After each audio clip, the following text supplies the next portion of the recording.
Hello बच्चों, हम देखेंगे क्लास 10 का मैथ। जो सवाल ये है चैप्टर 12.1 से लिया गया है। ठीक बच्चों, 12.1 का पहला सवाल है, तो इसे हम आप लोगों को हल करके दिखाएंगे। तो बच्चों ये एग्जाम में पूछता है प्रश्न, ठीक, ये बोर्ड एग्जाम में भी आ सकता है, तो आप इसे अच्छे से ध्यान से देखिएगा। ठीक, तो चलते हैं सवाल की ओर। बच्चों सवाल हमारा दिया गया है, तो देखिए क्या सवाल दिया गया है। दो घनों जिनमें से प्रत्येक का आयतन 64 सेंटीमीटर क्यूब है के संलग्न फलकों को मिलाकर एक ठोस बनाया जाता है। इससे प्राप्त घनाभ का पृष्ठ क्षेत्रफल ज्ञात कीजिए।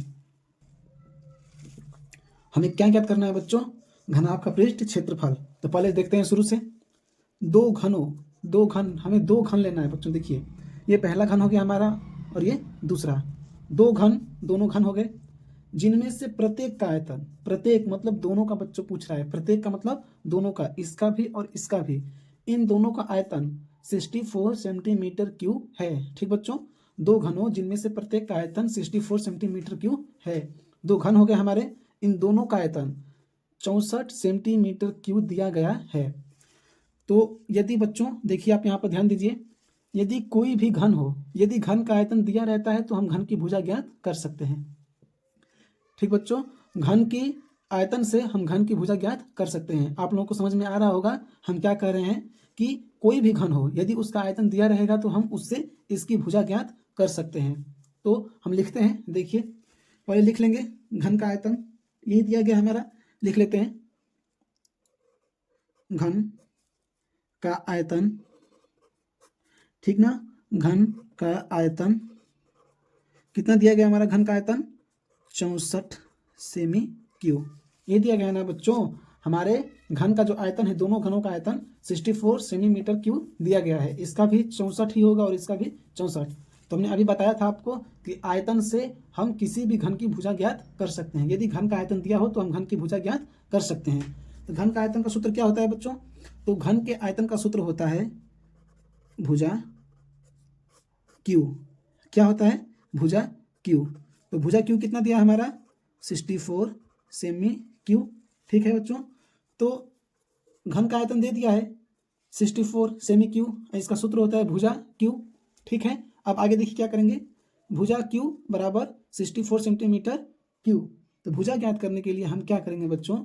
इस पे भुजा के ऊपर जो क्यू है इसे हटाएंगे। ठीक, इसे हटाएंगे, भुजा के ऊपर जो क्यू है इसे हटा करके इधर लाएंगे। जब इधर लाएंगे तो ये 64 होगा। जब भुजा के ऊपर का क्यू हटाएंगे बच्चों तो ये हमारा इधर रूट में चला जाएगा। रूट में 64 लिखेंगे और क्यू को यहाँ पर लिखेंगे। ठीक, अब देखिए आगे हम भुजा का भुजा लिख लेते हैं यहाँ पर। भुजा बराबर 3 रूट में 64 का क्यू क्या होता है बच्चों? तो 64 का क्यू होता है 4 गुणे 4 गुणे 4। ठीक, 64 का क्यू यही होगा बच्चों। कैसे? 4 में 4 का गुणा करेंगे तो कितना आएगा हमारा? तो 4 में 4 का करेंगे तो 16 आएगा। जब 16 में फिर 4 का करेंगे तो 64। तो ये हो गया हमारा 64 का हमने खंड कर लिया, 4 गुणे 4 गुणे 4। फिर लिखेंगे भुजा बराबर, ठीक बच्चों, ये कितना दिया है? 1 2 3, कोष्टक के अंदर कितने 4 हैं? 3। तो जब भी घन पूछेगा तो घन में 3 का जोड़ा बनता है बच्चों। स्क्वायर पूछेगा तो स्क्वायर में 2 अंक का एक जोड़ा बनता है। तो यहाँ पर 3 का जोड़ा बनाएंगे तो बाहर क्या बचेगा हमारा? सिर्फ 4 बचेगा। यही होगी हमारी भुजा किसकी? इन घनों की। ठीक, इन घनों की भुजा कितनी आ गई? 4 सेंटीमीटर। देख लेते हैं, देखिए ये हो गया हमारा। तो ये घन की भुजा है, ये भुजा भी 4 सेंटीमीटर है बच्चों। ये जो ऊंचाई है, ठीक, ये ऊंचाई भी कितनी है हमारी? 4 सेंटीमीटर। चौड़ाई ये भी हमारी 4 सेंटीमीटर। तीनों घन पूछ रहा है बच्चों, तो घन में प्रत्येक भुजा बराबर होती है। घन की सारी भुजाएं बराबर होंगी। यदि लंबाई 4 है तो ऊंचाई भी 4 होगा और चौड़ाई भी 4 होगा। तो यदि एक घन में, यदि पहले वाले घन में लंबाई 4, ऊंचाई 4, चौड़ाई 4 दिया गया है तो दूसरे घन में भी यही होगा। क्यों होगा? क्योंकि दोनों का आयतन एक ही बराबर है। तो जब दोनों का आयतन एक बराबर है तो दोनों की भुजाएं भी एक बराबर ही होंगी। तो इसका भी यही होगा 4 सेंटीमीटर। ये भी हो जाएगा 4 सेंटीमीटर, ये भी हो जाएगा 4 सेंटीमीटर। हो गया। हमने भुजा ज्ञात कर लिया बच्चों, हमने क्या ज्ञात कर लिया, भुजा हमने ज्ञात कर लिया है। अब आगे देखिए, हमने भुजा तो ज्ञात कर लिया है, लेकिन हमें ज्ञात करना क्या है, देखिए यहाँ पर क्या ज्ञात करना है। फलकों को मिलाकर एक ठोस बनाया जाता है, इससे प्राप्त घनाभ का पृष्ठ क्षेत्रफल। हमें घनाभ का पृष्ठ क्षेत्रफल निकालना है बच्चों, लेकिन यहाँ पर तो घन दिया है, तो फिर हम घनाभ का पृष्ठ क्षेत्रफल कैसे निकालेंगे। सवाल को देखिए ध्यान से। दो घनों जिनमें से प्रत्येक का आयतन 64 सेमी क्यू है, के संलग्न फलकों के संलग्न, संलग्न का मतलब बच्चों होता है सामने वाली फलक, संलग्न का मतलब सामने वाली, के संलग्न फलकों को मिलाकर, संलग्न फलक को मिलाकर एक ठोस बनाया जाता है। मतलब ये घन हो गया, ये घन हो गया, इसकी संलग्न फलक ये होगा और इसके सामने वाली ये जो छिपी हुई है बच्चों, ठीक। तो इन दोनों को जब हम आपस में मिलाएंगे तो एक ठोस बनेगा जिसका आकार घनाभ के आकार का होगा। यही कह रहा है बच्चों, देखिए दो घनों जिनमें से प्रत्येक का आयतन 64 सेमी क्यू है, के संलग्न फलकों को मिलाकर एक ठोस बनाया जाता है, जिससे प्राप्त घनाभ का पृष्ठ क्षेत्रफल ज्ञात कीजिए। तो जब इन दोनों को हम एक साथ मिलाएंगे तो कैसा चित्र बनेगा, देखिए देखिए आप लोग, जब ये पहला घन है और ये दूसरा घन, ये एक फलक हो गया और ये छिपा हुआ है बच्चों दूसरा फलक, जब इन दोनों को हम आपस में मिलाएंगे तो ऐसी आकृति बनेगी, ठीक। ये पहला घन हो गया बच्चों और ये दूसरा घन, जब दोनों घनों के, ये जो दो घन हैं इनके फलकों, फलक ये हो गया फलक और ये सामने वाली फलक, मतलब बोल रहा है कि संलग्न फलकों, संलग्न फलक का मतलब सामने वाली फलक के, तो इसका ये फलक हो गया और इसके सामने वाली फलक ये है जो छिपी हुई है। इन दोनों को जब आपस में मिलाएंगे तो एक घनाभ बनेगा। ऐसे देखिए, ये फलक ये रहा और दूसरा फलक छिपा हुए, इन दोनों को सटाएंगे जब आपस में ऐसे सटाएंगे, देखिए ये तीर इसे इधर ले गए, इसे इधर ले आए, जब सटाएंगे तो एक घनाभ बनेगा। बन रहा है घनाभ बच्चों, एक घनाभ बनेगा। तो हमें इसी घनाभ का पृष्ठ क्षेत्रफल ज्ञात करना है। आप लोगों को समझ में आ रहा होगा बच्चों कि हमें इसी घनाभ का क्षेत्रफल, पृष्ठ क्षेत्रफल ज्ञात करना है जो दो घनों को आपस में मिलाकर बनाया गया है। तो देखिए, अब यहां से ध्यान से देखिए, जब पहले घन की एक भुजा 4 सेंटीमीटर है, दूसरे घन की भी एक भुजा 4 सेंटीमीटर है, ठीक। तो बच्चों ऊंचाई भी 4 सेंटीमीटर होगी, इसकी चौड़ाई भी इसकी 4 सेंटीमीटर होगी। इस भुजा की ऊंचाई भी 4 सेंटीमीटर, चौड़ाई 4 सेंटीमीटर, ठीक। अब देखिए यहाँ पर ध्यान से देखिएगा बच्चों, जब दो घनों को आपस में मिलाएंगे, दो घनों को आपस में मिलाएंगे तो एक घनाभ बनेगा। जब घनाभ को लेंगे, हम घन को लेंगे तो इसकी एक भुजा 4 सेमी ही होगी, लेकिन जब घनाभ को लेंगे तो दोनों भुजाओं का आपस में मिलाएंगे तो ये कितना हो जाएगा बच्चों, 8 सेमी। यहाँ पर कितने हो जाएगा भुजा, 8 सेमी। क्यों, 4 सेमी ये और 4 सेमी ये, जब दोनों को आपस में सटाएंगे तो ये क्या हो जाएगा, लंबाई इसकी कितनी हो जाएगी, 8। ये दोनों को मिला देंगे बच्चों तो 8 सेंटीमीटर हो जाएगा। लंबाई तो हमारी बढ़ गई 8 सेंटीमीटर, लेकिन ऊंचाई वही रहेगी। क्यों वही रहेगी बच्चों, क्योंकि ऊंचाई कभी बढ़ती नहीं है। यदि दो घनों को हम आपस में मिलाएंगे तो उसकी ऊंचाई और चौड़ाई बराबर ही रहेगी, किंतु लंबाई उसकी बढ़ जाएगी। देखिए, जब दो घनों को आपस में मिलाएंगे तो लंबाई बढ़ गई इसकी, लेकिन ऊंचाई तो उतना ही न रहेगा, ऊंचा तो उतना ही न रहेगा बच्चों, ऊंचाई बढ़ेगी तो नहीं, ऊंचाई उतना ही रहेगा, ऊंचाई उतना ही है।